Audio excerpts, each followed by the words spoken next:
Buenas tardes a todos ustedes, a todos los participantes de este curso que está brindada por la Estrategia Sanitaria de Tuberculosis y ENSAT Perú. Ante todo, quiero agradecer a los organizadores de este curso, ya sea la Estrategia Sanitaria de Tuberculosis y a la Escuela Nacional de Salud Pública por la invitación hacia mi persona. Quien habla es el doctor Wilfredo Vargas Onofre, médico neumólogo de la DIRIS Lima Centro.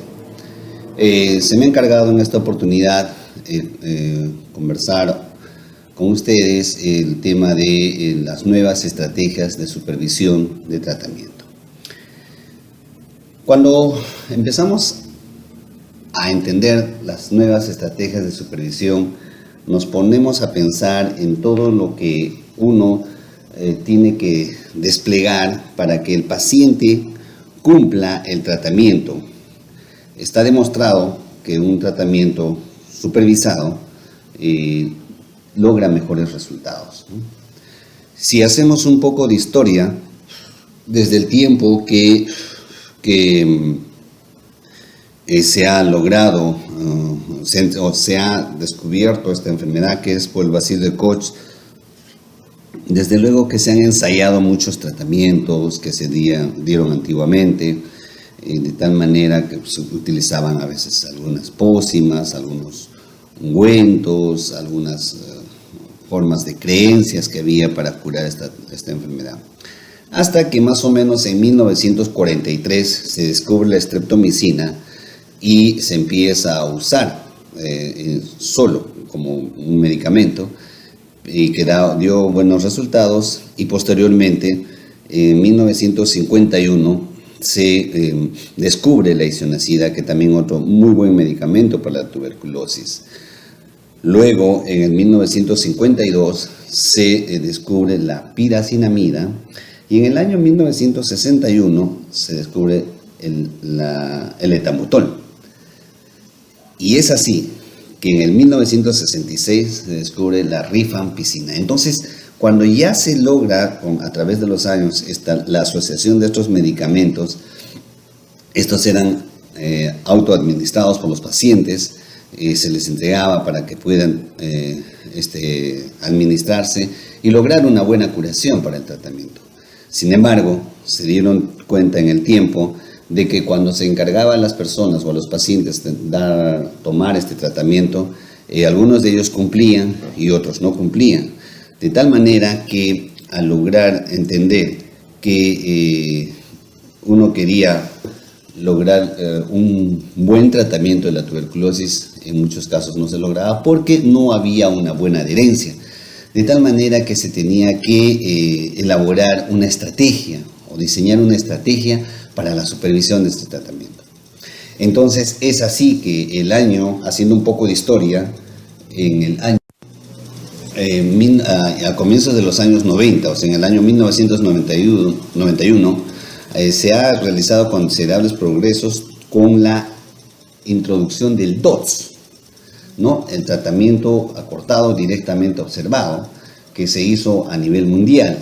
Entonces, incluso en el año 2000 se hizo una evaluación de este DOTS y se encontró que 148 países ya habían adoptado la estrategia del DOTS propuesto por la Organización Mundial de la Salud para el control de la tuberculosis, y evaluaron que un 27% de los casos mundiales de TB, de tuberculosis, fueron tratados con DOTS. Entonces, de tal manera que uno puede darse cuenta que la implementación de esta estrategia del DOTS fue una estrategia exitosa que permitió un mejor porcentaje de curación de pacientes, ¿no? Este DOTS no solo es la administración del tratamiento acortado directamente observado. Este DOTS tiene 5 componentes al ser diseñado por la Organización Mundial de la Salud. Estos 5 componentes consideraba que tenía que haber, en primer lugar, un compromiso político sostenido. El compromiso político sostenido tenía que ser, obviamente, como lo dice, a través del tiempo. Que el país, que las políticas de cada país tenía que priorizar la lucha contra la tuberculosis a través del tiempo para tener el apoyo, no solo logístico, sino también financiero a través del tiempo. Además, tenía que haber, como segundo término, el acceso a la bacteriología de calidad garantizada. O sea, tenía que darse la baciloscopía, que en ese tiempo se conocía, y posteriormente esto fueron evolucionando a la elaboración del cultivo, después de las pruebas de sensibilidad. En un inicio en nuestro país se daban las pruebas de sensibilidad con mucho tiempo de elaboración, allá por los años 1998, 2000, estas pruebas demoraban, los enviamos al extranjero y regresaban después de mucho tiempo los resultados. Después ya el INS empezó a elaborar las pruebas de sensibilidad que conocemos como de primera y segunda línea y obviamente teníamos resultados en menos tiempo, pero estos tiempos fueron acortándose con las pruebas de sensibilidad rápida, como son el GRIES, el MOS. Entonces, tenía que tener este buen acceso a la bacteriología. En tercer término, tenía que haber una quimioterapia estandarizada de corta duración. Es así, si nosotros recordamos los esquemas que había en nuestro país, en la norma del 2001 incluso había un esquema 1, esquema 2 y esquema 3, y esquema estandarizado, esquema MDR y así. Entonces, pero ahora ya está eso uniformizada y ya no existe diferentes esquemas, sino un esquema TB sensible, que es lo que llamábamos anteriormente el esquema 1, lo que era el esquema 1. Entonces ahora tenemos que es por duración de 6 meses y bueno, tenemos un esquema MDR, aún está en 18 meses. Hay propuestas a través de diferentes áreas que están esperando que esto se acorte y hay estrategias para eso. Luego, en un cuarto término, ver el suministro ininterrumpido de los medicamentos con garantía y calidad. Entonces, a través del tiempo, la estrategia sanitaria nacional tenía que lograr que este suministro sea ininterrumpido, para que no pueda haber una dificultad en el tener el acceso a los medicamentos y lograr una buena adherencia en el paciente. Finalmente, como quinto componente del 2, tenía que haber un sistema de registro y notificación. Anteriormente lo hacíamos en forma manual, lo hacíamos en los libros de registro, que se nos entregaba y se hacía por año. Las estadísticas se realizaban por año. Entonces, pero ahora ya tenemos actualmente un sistema de registro de mejores condiciones, que es el SIC-TV, en donde se introducen toda la información de todos los pacientes, del inicio de tratamiento, su monitoreo de tratamiento, sus cambios de fase. Entonces, el sistema de registro pues mejoró enormemente. Entonces, podríamos decir que el cumplimiento de estos 5 componentes nos convierte en que nosotros estamos haciendo una buena implementación de la estrategia 2, de la estrategia 2. Luego apareció el DOTS Plus. El DOTS Plus para la TB-MDR es una iniciativa en el desarrollo del manejo integral de los pacientes con TBC multidrogo resistente, que se basa en los mismos elementos que hemos revisado en la diapositiva anterior, pero en este caso tenía en cuenta temas específicos como el uso de medicamentos antituberculosos de segunda línea, ¿no? Que en ese tiempo se establecían como segunda línea.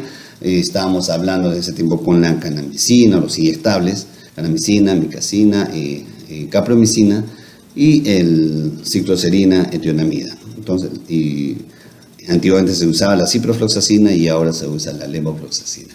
Entonces, este DOTS Plus es una estrategia para el manejo integral de la tuberculosis multidrogo resistente.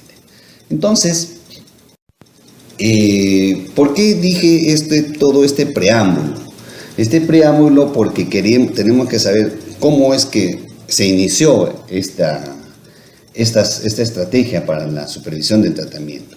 Entonces, a través del tiempo, desde su implementación del año 1991, nosotros todos, en todos los países, debo entenderlo, que estábamos bajo esta estrategia, y realmente las tasas de curación que teníamos, o los porcentajes de curación en los estudios de corte, superaban el 80%, lo cual era bueno, estaba muy bien. Pero a través del tiempo, y todos nosotros que estamos en el trabajo de la estrategia de tuberculosis, veíamos que había unos buenos logros por esta estrategia. Entonces, nosotros a través del tiempo, en el mundo entero, se ha visto disponible todo el sistema digital, todo el sistema por internet, todo este sistema se ha ido transformando, y la estrategia de tuberculosis no podía quedarse a la saga, no podía quedarse en atraso, tenía que también estar a la altura de las circunstancias, y es así que en el año 2017, se logra se logra una guía para el tratamiento de tuberculosis sensible para la atención del paciente en el año 2017, que es por la OMS, dentro de todas las recomendaciones que realiza para el tratamiento de tuberculosis sensible. En el acápite 2.1.4 existen las opciones de administración de tratamiento que se pueden ofrecer a los pacientes en tratamiento de tuberculosis. En un ítem A, el A es de lo que nosotros conocemos, la administración del tratamiento en el establecimiento de salud. El ítem B es con la administración de tratamiento por los promotores de salud capacitados, porque pueden dar en el domicilio de algunos pacientes que así lo requieran. Y considera en el ítem C, si nos fijamos aquí, que el tratamiento de video observado puede reemplazar al DOTS. O sea que ahora nos están diciendo que la video observación es una opción para la supervisión del tratamiento. Entonces, pero esto es a raíz de que se habían hecho ya investigaciones de años atrás. Uno de los primeros fue en 2014 que se realizó, y demostraba cierta superioridad al tratamiento directamente observado cuando se hacía en el establecimiento de salud. Y es así que la OMS, en esta guía del 2017, y lo reafirma en el 2019, la guía del 2019, lo reafirma para que sea la administración del paciente, del medicamento en el paciente, por la videoobservación. Entonces, es así que salen muchos estudios que avalen esto. Aquí he traído solo algunos, pero en sí realmente existen muchísimos estudios que demuestran de alguna manera que hay una mejor adherencia con el tratamiento video observado. Entonces, este estudio, por ejemplo, de los varios que hay, solo traje 2 estudios para una muestra que se ha realizado en el año 2019 en California, San Diego, en donde consiste en la terapia observada por video, ¿no? Terapia de video observado, sincrónica y asincrónica. Debemos entender que en sincrónica es que en ese momento, en el momento que está administrándose el paciente la medicación, el personal de salud está observando lo que podríamos llamar las videollamadas. Y también podría ser en forma asincrónica, que es el paciente se graba la administración del tratamiento y lo envía al personal de salud en otro momento. O sea, esta sería la sincrónica. Y estas estrategias eran para el apoyo, para el cumplimiento del tratamiento de la tuberculosis. Y de pronto, en la conclusión de este trabajo, menciona que la evidencia creciente indica que la terapia por videoobservación sincrónica y asincrónica son factibles, aceptables y logran una adherencia para el tratamiento antituberculoso que es comparable o mayor, o sea que mejor que el tratamiento directamente observado en persona e incluso con unos costos más bajos. Bien, nos dicen entonces que este tratamiento, que esta estrategia de la videoobservación es una opción factible y aceptable y que logra generar incluso costos más bajos. Otro estudio de la videoobservación por smartphone versus el tratamiento directamente observado en persona para la tuberculosis. Este fue un estudio multicéntrico, ciego, controlado, aleatorizado, el cual también se realizó en el año 2019, salió en la revista Lancet en el 2019, y entonces demuestra en este estudio que la primera conclusión dice que el tratamiento video observado permitió niveles más altos de observación del tratamiento para pacientes con TB en los primeros 2 meses de tratamiento y durante todo el tratamiento que duraba el tratamiento directamente observado. Una segunda conclusión nos menciona que el apoyo a la dosificación diaria fue eficaz para las poblaciones socialmente complejas y tuvo una tasa de abandono más baja que el DOTS. La ausencia de contacto de cara a cara no redujo la identificación de eventos adversos. O sea, este tratamiento no disminuyó, o sea, no es que por este estudio me iba a dar cuenta menos de las reacciones adversas. No, fue igual. El tema era que tenía que capacitar bien al paciente en decirle que apenas hubiera un cambio en en la administración del tratamiento, ya sea que pueda observar él algunas ronchas o unas molestias, náuseas o alguna incomodidad por el paciente, tenía que comunicar al personal de salud y el personal de salud lo iba a convocar al establecimiento para evaluarlo y determinar la reacción adversa. Se pudo realizar con esta estrategia. Además, redujo los requisitos de tiempo del personal, especialmente en comparación con el DOTS en el hogar, lo que hace que el tratamiento por videoobservación sea más económico que el DOTS, incluso después de tener en cuenta los costos de los teléfonos. Lo que nos quiere decir es que, aún considerando el gasto que puede hacer uno por el teléfono, el costo resulta siendo mucho menor. Entonces, estamos viendo que a través del tiempo, en muchos países, esto se ha realizado casi a nivel mundial. En Arabia, hay estudios en Arabia, en Dinamarca, en Rusia, en España, en América Latina, se han realizado estos estudios. Sería interesante también realizar un estudio acá.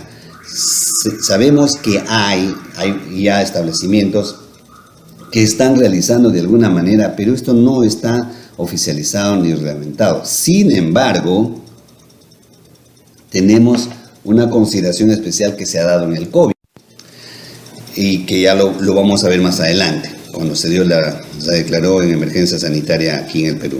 Eso lo vamos a ver luego. Entonces, esta estrategia de la videoobservación resulta siendo una ventaja mejor que la que se indicaba al personal, pero hay ciertas condiciones.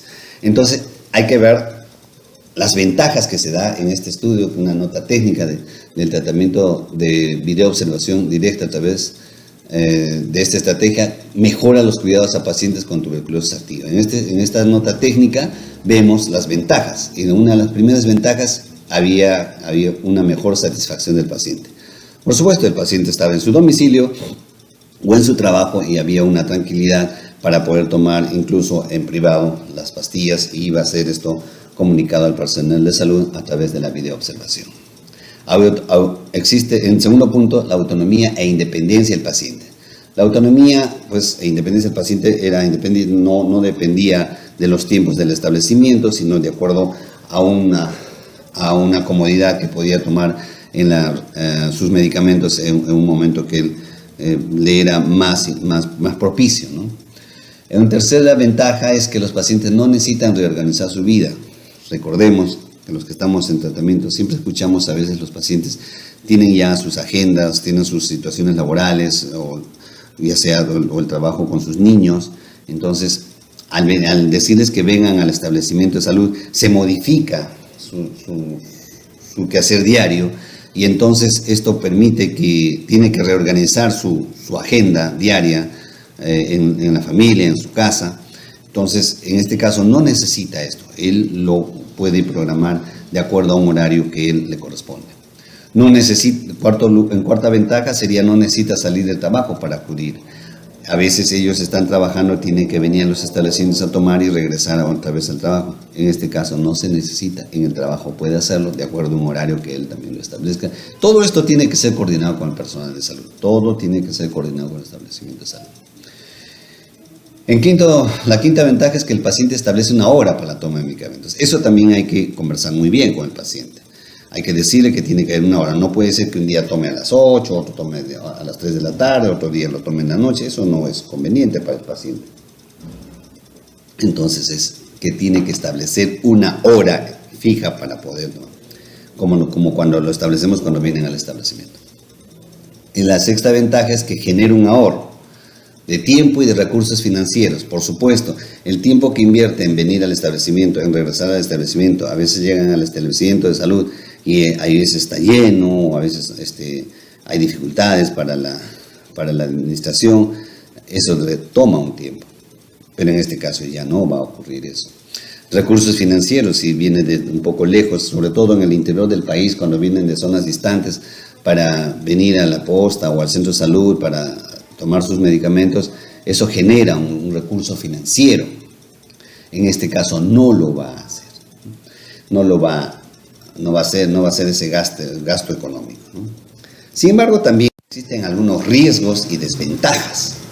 Estos riesgos y desventajas riesgos que pueda ocurrir en este tratamiento de video observado. El primero de ellos es la incapacidad para conectarse a la videollamada. En algunos lugares puede no tener facilidad para entrar al internet, facilidad para no tener esta conexión para la videollamada, ¿no? En segundo término, el abordaje de las reacciones adversas. Puede ser que el paciente no entienda bien las características que debe aprender para ver una reacción adversa. Tercero, el riesgo de violar la intimidad del paciente, la confidencialidad y responsabilidad del seguro médico. Nosotros sabemos que nosotros no podemos estar divulgando la información de los pacientes a otras personas, solo al paciente y salvo su autorización de la familia. Y no parece responsable que una vez que uno tenga un video pueda estar difundiendo este video por las redes. Eso no puede darse. Es como tener un problema de confidencialidad. Tenemos que respetar eso y eso debe estar bien claro con el paciente. Y bueno, de acuerdo a los estudios que han hecho en estos diferentes países, los pacientes deben firmar un consentimiento informado para participar de la videollamada. Entonces, dadas estas consideraciones, los riesgos se minimizan más y se optimiza mejor la estrategia. Entonces, el Ministerio de Salud aquí en el Perú ya también ha entrado al entendimiento de esto, y la prueba de eso es esta diapositiva, en donde si nos fijamos que el 11 de noviembre de 2017 el MINSA diseña una aplicación móvil para mejorar el tratamiento de pacientes con tuberculosis, o sea, una aplicación móvil. Entonces, en ese momento, la doctora Julia Ríos Vidal, directora de la Dirección de Prevención y Control de Tuberculosis del Ministerio de Salud, considera que forma parte de un plan nacional que estaba diseñado del 2018 a 2021 y esto se tenía que implementar. Entonces, esto, además, la especialista destaca que el empleo de esta estrategia tecnológica permitirá además mejorar el sistema de información gerencial de TEBE, o sea, el SIC-TEBE. Entonces, el tema es que esto tal vez no ha tenido una buena consideración por el tema del COVID. Recordemos que el año 2020, donde empieza el COVID, el año pasado, ocurre todo esto y todo se empieza a desestabilizar y teníamos que enfrentar la pandemia. Además, el 16 de marzo, ¿no? Cuando viene la pandemia, se declara en el Perú el cierre total, el aislamiento social. En la pandemia del COVID, la Dirección de Prevención y Control de Tuberculosis, el 16 de marzo de 2020, emite el comunicado número 1. O sea, el día en donde se se da este cierre, aparece este comunicado en el cual indicaba como estrategia de seguimiento del tratamiento el monitoreo telefónico o por videollamada según disponibilidad. Y está acá. Si ustedes siguen la presentación de la Dirección de Prevención y Control de Tuberculosis, está aquí. Monitoreo telefónico o por videollamada según disponibilidad.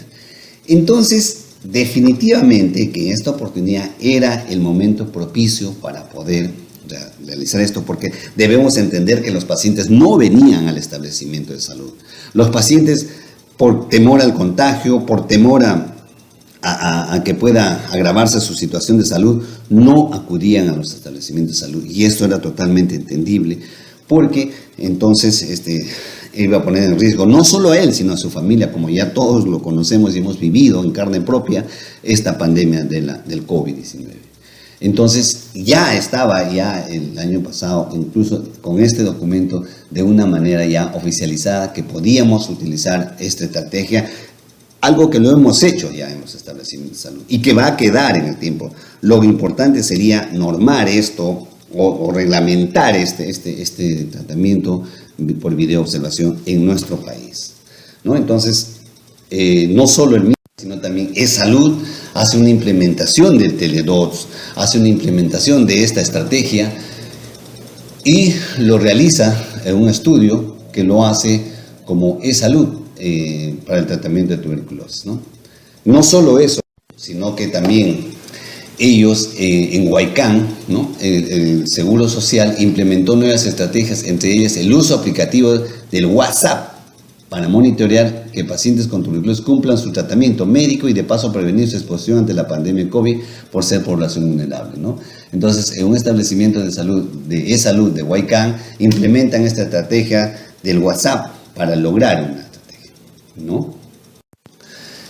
Finalmente, existe una estrategia que ha sido realizada por ASPAT Perú. ASPAT Perú es una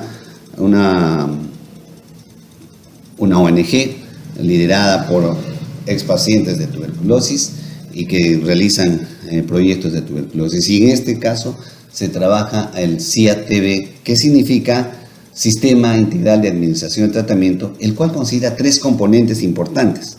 El primer componente son las sesiones educativas. ¿Y para qué?